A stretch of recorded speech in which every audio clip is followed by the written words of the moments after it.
You ever wanted to see what $1 million flip look like before it's done? I'm about to give you that opportunity. Just stay with me. I'm with my man Jordan Smith today, and we're walking through one of his projects, and it's $1 million flip. When I was coming into the neighborhood, me and my cameraman, like, we were just in awe of how beautiful the houses were in the neighborhood. And we were like, wow, this is a very prestigious neighborhood. From talking to him, I knew he had a good deal on it. I'm like, man, this guy has a good deal, because without knowing the prices, without running comps, I drive into the neighborhood and I know these houses are $1 million plus. You know, you don't have to look at comps to tell, like, yeah, these houses are probably gonna run north of $1 million. So, you know, I'm not surprised there. And, you know, we get to his house, we get to the front of it, and I see this beautiful brick, right? He's not sure if he should, you know, paint the brick or leave it out as it is, but comment below if he should, you know, paint the brick or leave it as it is. I think he should leave it as it is. It's just so beautiful. But this is my man, Jordan Smith, man. Thank you for coming on, man. Jordan, before we get into this house, how long have you been involved in real estate? Just under 2 years. Just under 2 years. Yep. So under 2 years, you were able to start flipping $1 million homes. That's right. Okay, Yep. Wow. Real estate is life-changing. It's crazy, man. So, okay, where were you born and raised at? Beautiful Rock Hill, South Carolina. So right down the road. All right, so he's born and raised Rock Hill, South Carolina. And for those who don't know, Rock Hill, South Carolina is on the outskirts of Charlotte. Yeah. It's like living in northern New Jersey. And if you live in northern New Jersey, you got New York right there. Depending on where you live in northern New Jersey, you might can get to New York City in under 15 minutes. Yeah. Rock Hill, South Carolina borders Charlotte. It's a lot going down there. And you can be in Uptown in like 25 minutes. You can be crazy close. Yeah. Uptown Charlotte in 25 minutes. He also likes the Panthers, fellow Panthers fan. Hornets fan. Hornets fan. Not many of us exist at this point. We're getting more since we have LaMelo. Born in Rock Hill, South Carolina, and Rock Hill is going through a lot of transition right now. That's right, yeah. Rock Hill's turning over. It's turning over right now. How did you start out in real estate? Did you start out an investor or an agent? So I started out as an investor, and I got my license because I wanted to save money when I flipped houses. Okay. So I got my license really just for me to use, and then the more I got into the real estate agent side, I fell in love with that. Saw a massive opportunity working with investors as an agent who understood the business, and kind of dove in with both feet into that. Okay, and all within 2 years. So I'm assuming that within the 2 year time frame, doing your deals, saving money, and you had a plan of where you wanted to go. And you're currently on the plan. This is not the end goal. I'm quite sure you're going bigger, but you actually, basically, you play Monopoly. Yeah, that's right. Trade up. Trade up. That's all you did was trade up, and you got there and you did it within 2 years. That's right. Okay, see, this is what I try to explain to people. What real estate, like, is life-changing, regardless of your background, regardless of your color. You put a plan together, you work the plan, and boom, you get the results. Unfortunately, we live in a time whereas you're a younger guy, but you know, I grew up in the 90s, whereas we watched TV a lot. Like, TV was our thing, and today is social media our thing. And even though our parents said TV was bad for us growing up, I think social media is bad for these kids today, because it's like, if they're not a multi-millionaire in 3 months, they quit and move on to the Amazon drop shipping, Forex, the cryptocurrencies, all of those things. Not saying they don't work, but they don't give an opportunity to actually invest and focus on one thing. Follow one course until successful. It's a long game. It's a long game, yeah. So it's a long game, but you came in with intense focus, and then you got here. So tell me about this deal. Like, how did you find this deal? Okay, so we got this deal from a wholesaler. So this house was listed on the MLS. It was an older couple who are relocating to Lake Norman, kind of downsizing, so they wanted this pretty big house. They wanted to get out of the big house into a smaller house in Lake Norman. They went ahead and bought that and needed to go ahead and get out of this. They listed it really high, so they listed like $800,000. Sat for a week, no action on the MLS. They dropped it to $750. Sat another 4 or 5 days, and then a wholesaler got it under contract and brought it to us at $625. Wholesaler actually got it under contract at $610. So got it at $610, $15,000 assignment fee. We bought it at $625, and we got about a $250,000 renovation budget to get it to what we think is $1.1 to $1.2 million ARV. All right, so a $250,000 renovation budget. If you're not somewhere in like a New York, LA, DC, normally the $1 million price range is on the higher end of houses in all the other places. So I can't go in this house and just do a $30,000 rehab. You know, $1 million buyer knows $1 million house. Right. Okay, that buyer is totally different from the guy buying a $200,000-$300,000 house. You know, that guy is totally different. He understands. He's looking for certain things. He's looking for quality. You know, he's looking for higher end finishes. Okay, if you go in there, and I've seen this happen, you try to shortcut $1 million house. What happens is it doesn't sell. Okay, and you end up losing money or giving back the property to the lender or whoever financed the deal for you. Okay, so you gotta do it right the first time. I've been teaching for years, and I tell people for years, and I just recently opened up the Doru Squad, right? And you know, DoruSquad.com. We do this business, but one thing, when people ask me for advice about deals, I say don't go for the home run. Yep. Don't go for the home run. Get a moved on to the next deal. Base hits keep you in the game. I've been involved in real estate since '07. I've been full-time since September of 2012 here locally in the Charlotte market. And I've seen countless times where the person being too greedy, they end up losing the deal.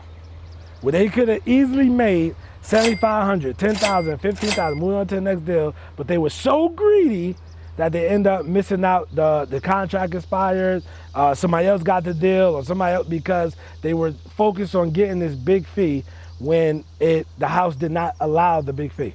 So, you know, just so always remember, base hits keep you in the game. Every deal is not going to be a home run. All right, so you get the deal. When did you close on this? Oh gosh, probably 3 weeks ago. Okay, 3 weeks ago. All right, you're already doing demo. Doing demo. Yeah, he's in there, he's working. You know, the crazy part about it is like he brung it up, but this literally reminds me of like walking into MTV Cribs. What's up, y'all? Big Snoop D-O double G. I want to welcome y'all to my house, the dog house. Slide in.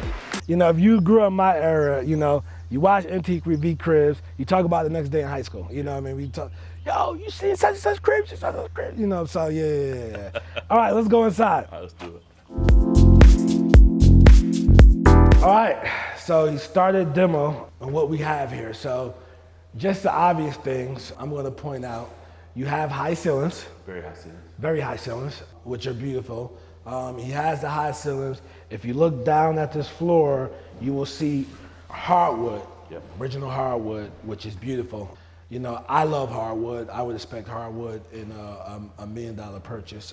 But I'm gonna let you do the tour. Let's start with this room over here. Okay, yeah. So this is what we're calling the office. So this will turn into, you know, just a really cool office where somebody who's working from home or somebody who's got a lot of Zoom calls, needs a Zoom room to be in here. We'll probably do some sort of, you know, accent wall backdrop so you look good on Zoom if you got a bunch of video calls and all that stuff, and then this will be kind of home office for folks to work out of. All right, home office right here. Yeah. You got your windows, so you get your sunlight coming in. Sunlight's a great thing, get the sunlight coming in. I see the potential. You got another window with the sunlight, so this is definitely a good room to make an office.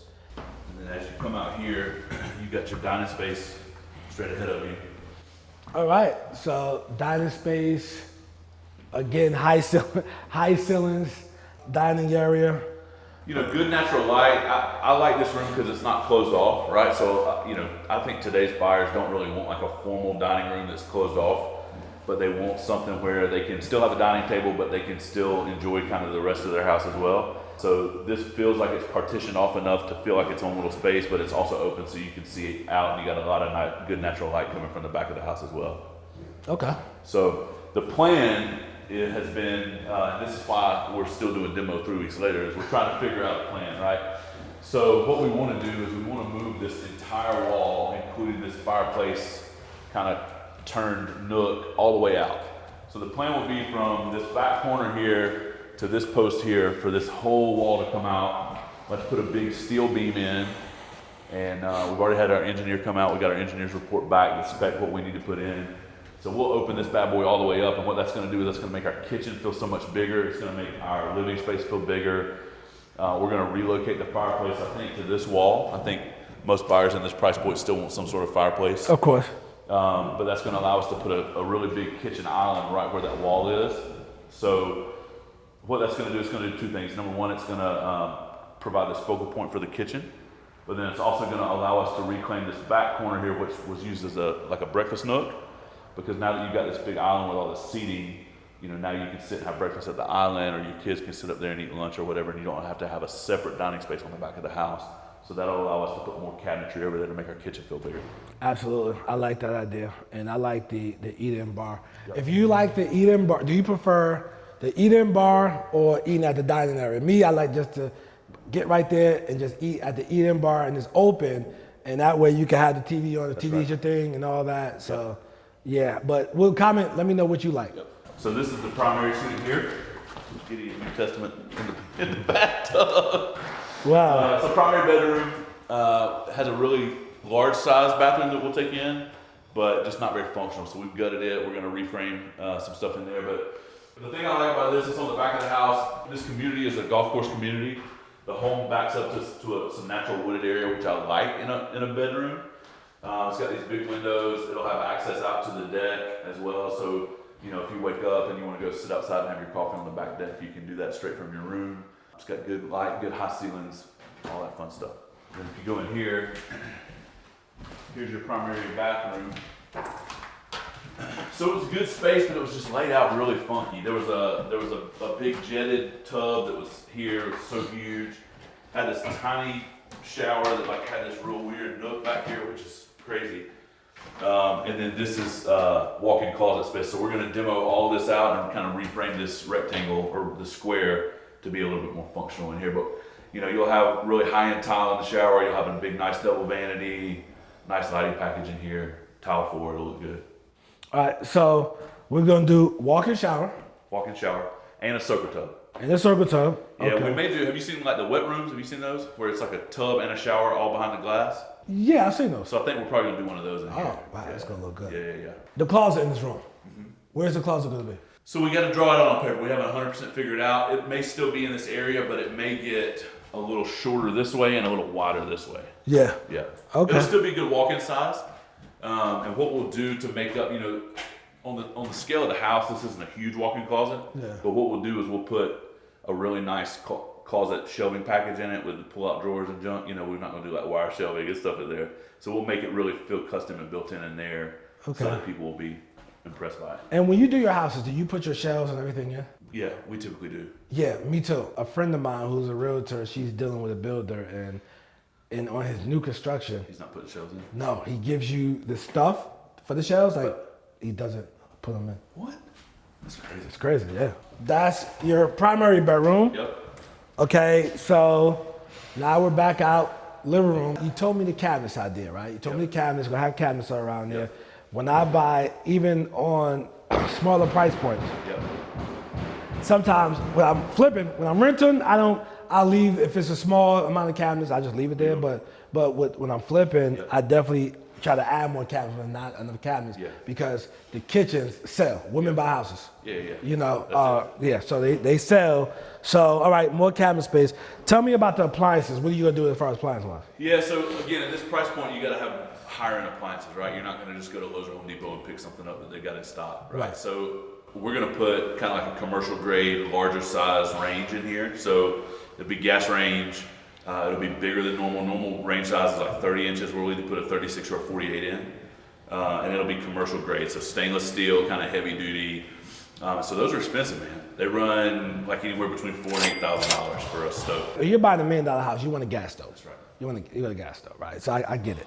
So your stove alone is going to run between $4,000 and $8,000 for basically small commercial size stove. However, like with me, when I'm doing my flips, I can go to Lowe's.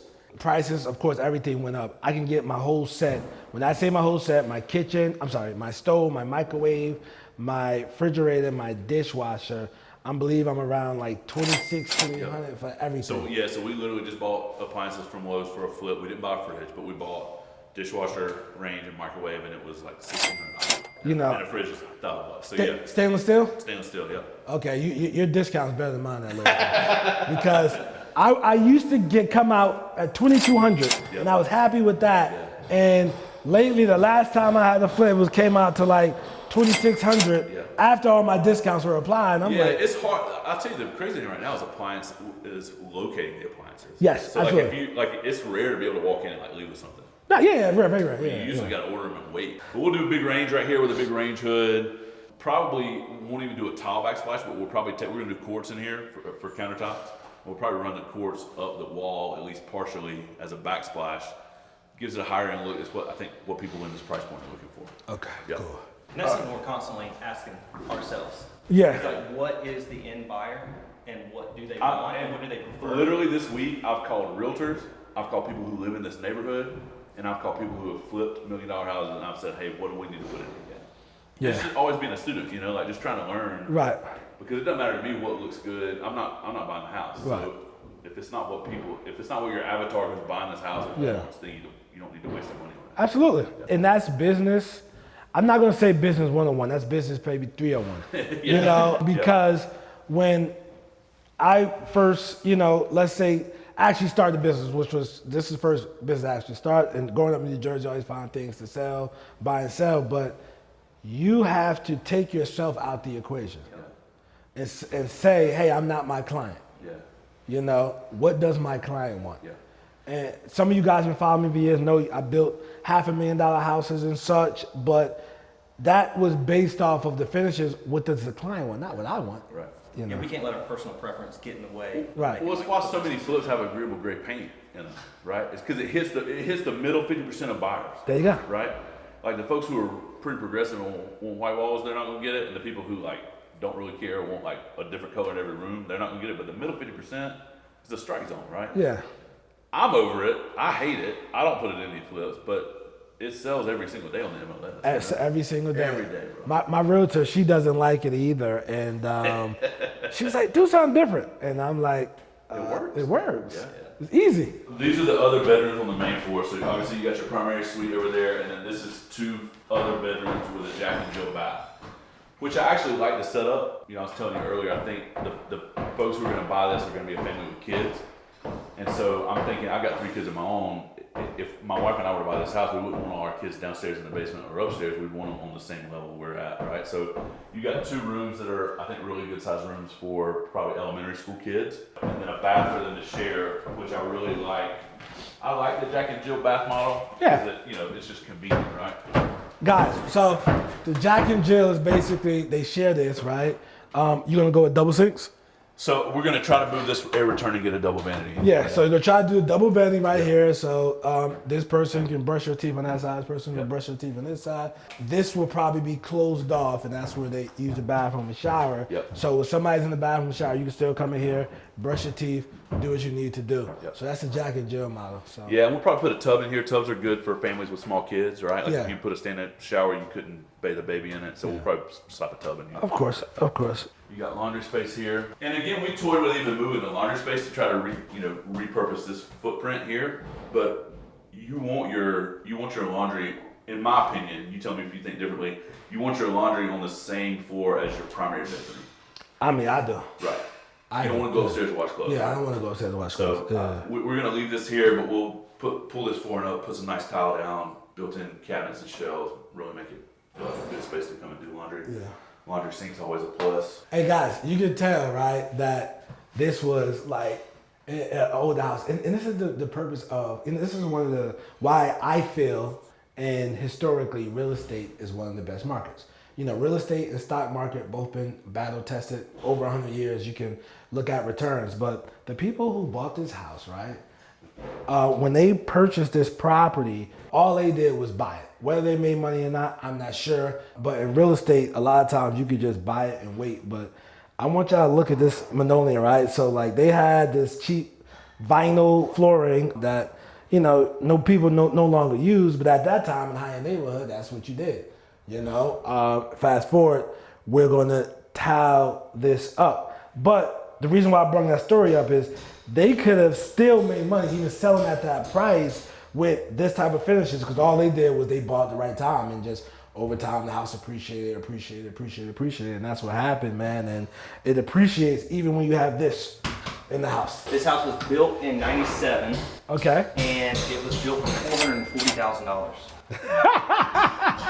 I told you. And we're about to list it for 1.2. Yeah. So tripled in 25 years. So garages are boring, right? Yes. But here's the deal on this one that I think is noteworthy. if you can see, the slab's all jacked up right here, right? Yeah. So I think this was one of the deterrents that kept people from buying this house. Number one, it was overpriced. Yes. Right? So the power of a good realtor is knowing where to price something, not only just for what the market dictates, but what the condition of the house dictates. But the other thing was this had foundation issues. So this slab's all uneven. It needed a couple of helical piers around the foundation. There was some cracking in the brick. We've already had all that remedy. We're going to get this slab level back out. But I think foundation issues are a major deterrent for like an end buyer, right? Very. Not so much for an investor. Yeah, we don't care. For an end buyer, it's like, oh, foundation issues, I'm going to run, right? So I think that's why this sat for so long, was because it's got these issues. And I just want to say, if you're looking at the garage space, if the person wants an electric car, the last few years, once we think about electric car, we thought about Tesla. But now every manufacturer, they have an electric model, every manufacturer. So eventually every car make, every model car, they'll have an electric version of that car. But yeah, so it's enough room to put a charging station in here, more than enough room. So that pretty much rounds out the ground floor. You want to go up or down first? Let's go down. Okay, let's go down. Let's go down, down, down. It's like, we're currently in one of the bedrooms. Yep. First floor's got 3 bedrooms, 2.5 baths. 3 bedrooms, 2.5 baths. Yep. Okay. So now let's get to this, right? We'll make 2 bedrooms. So now we're at 5. We're at 5 right now. There's a potential we may blow this bathroom out in the middle and make this one big bedroom with an ensuite. We're not sure yet. In my mind, this feels like either an older kid would live down here, or maybe like a guest room, right? Like when your family comes in to visit from out of town, you gonna stick them in the basement. Otherwise, the basement really is more of an entertainment space, right? Yeah. Let us know in the comments. Should we combine it into one big bedroom with an ensuite bath, or should we leave it as 2 bedrooms with a Jack and Jill? But that's what it's set up right now. Is 2 smaller bedrooms with 1 Jack and Jill bath. All right. Let us know. What do you think? Should we leave this as a bedroom? And if you come over here, there's another bedroom right over there. Bathroom, bedroom. We can do a Jack and Jill setup there and another bedroom. Like, what do you think? Like, should they make this one big suite, or should they just do another bedroom, or have 2 bedrooms there? Like, so just let us know in the comments. What do you think? What's more valuable to me? Me, I like the bedroom setup just down here because there's so much space in the house, and I'm gonna show you why. We're still in the basement. Yeah. So this space was huge. So we had our structural engineer come out. We were trying to figure out how do we optimize this, right? Because it felt, especially, you can't even imagine with the drywall up how compartmentalized it felt, right? So there was a wet bar here with some, dated like cabinetry and a wet bar sink. There's a little spot for a fridge to plug up around the corner. Yeah. So we're able to take this wall out here, and we're able to take this wall out and open this all up into one big room that will then become like, I would use it if I'm buying the house, I'd put a big sectional TV. Kids would have their toys and stuff down here. This would be like the playroom, lounge room, whatever. Because I feel like this is a much bigger space than your upstairs living space, Yeah. So this will get opened up. This pole here will stay. It'll get wrapped in some wood to match what we're going to do upstairs. But these studs will get gone. Aqua wall and this wall will be gone, so that when you come down the steps, it's going to feel much more open and not so claustrophobic. Absolutely. Yep. Yeah, I like that open feel. Lots of good storage down here. There's storage on that bedroom with like some built-in wood shelves. These are storage rooms.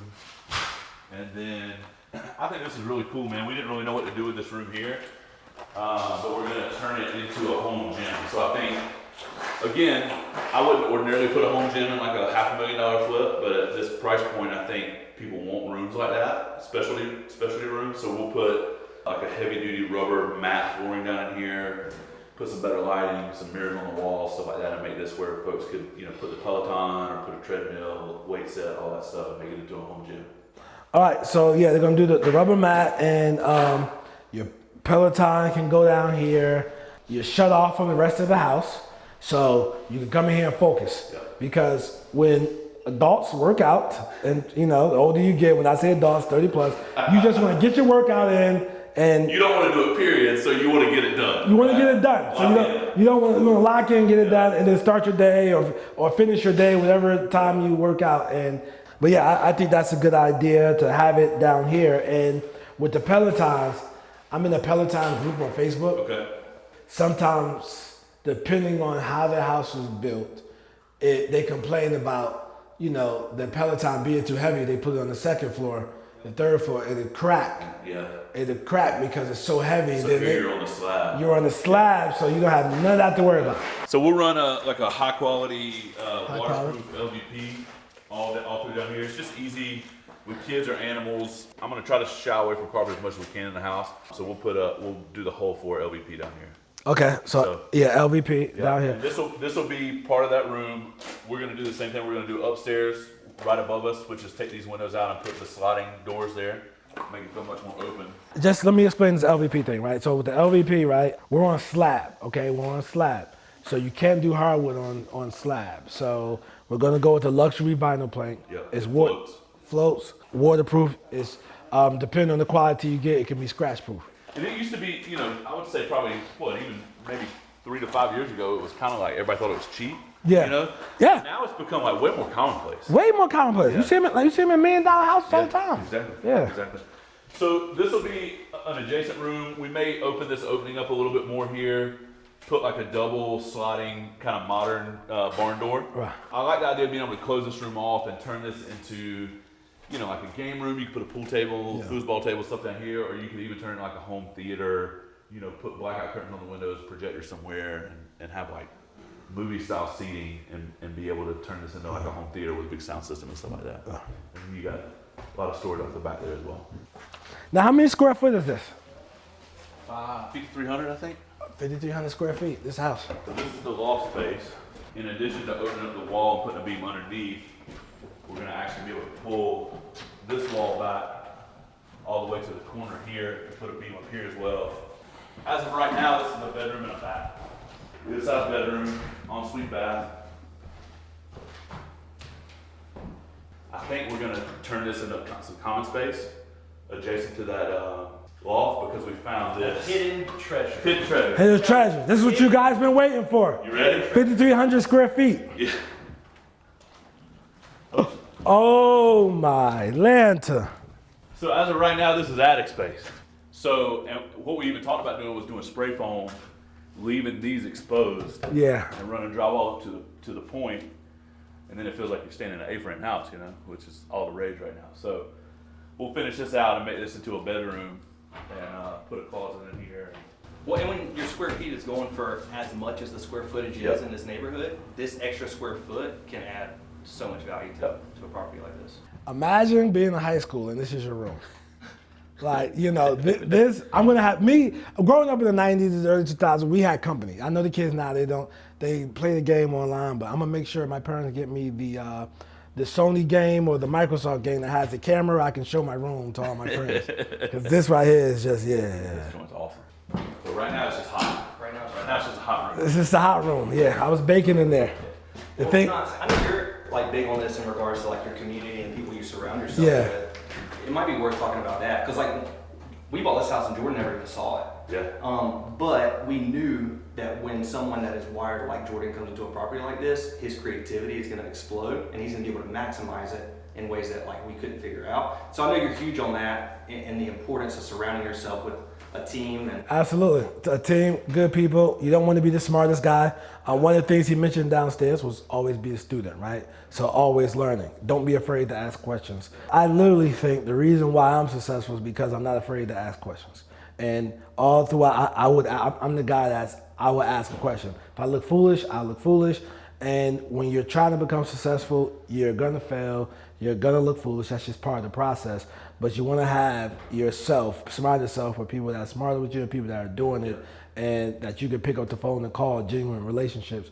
And let me say this, right? Before I did I started out doing my first renovation, lost, but before I got back into it, I used to, drive around older rehabbers and look at their rehabs. I said, man, how did you come up with this idea? How did you come up with that idea? And to do this, to do that. And it was like, man, believe it or not, after you do your first one, you start to learn. Yeah. You start to learn. You start to see things.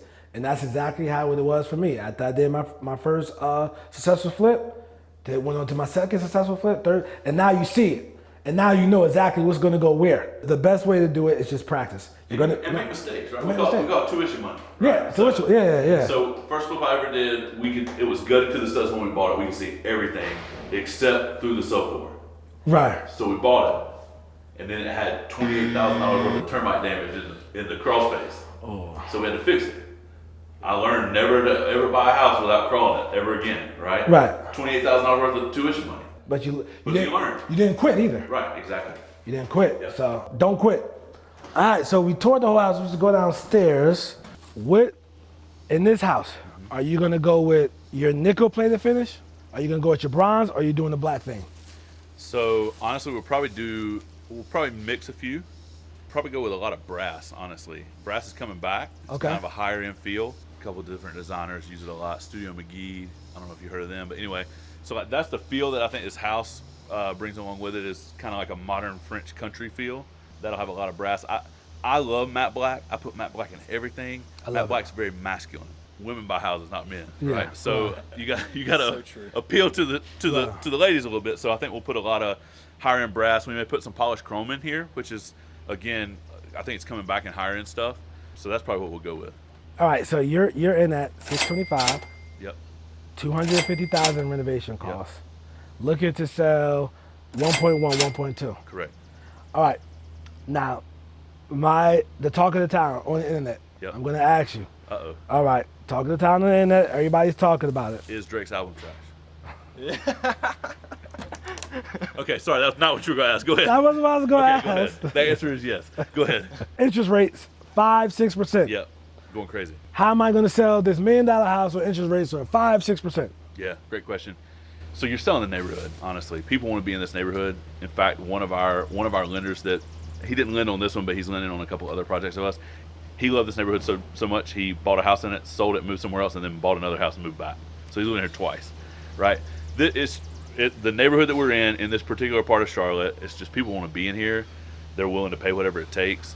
And I also think, like, at this price point, the folks who are buying these homes aren't worried about the interest rates, because this is the style of house they're going to buy, right? Like, it doesn't matter to them. So again, it's a little bit different, right? I think if you're kind of in that, like, in Charlotte, I would say probably sub 500,000, everybody bracketed down, right? Yeah. So if you were pre-approved for 450, now you're only pre-approved for 400, Yeah. right?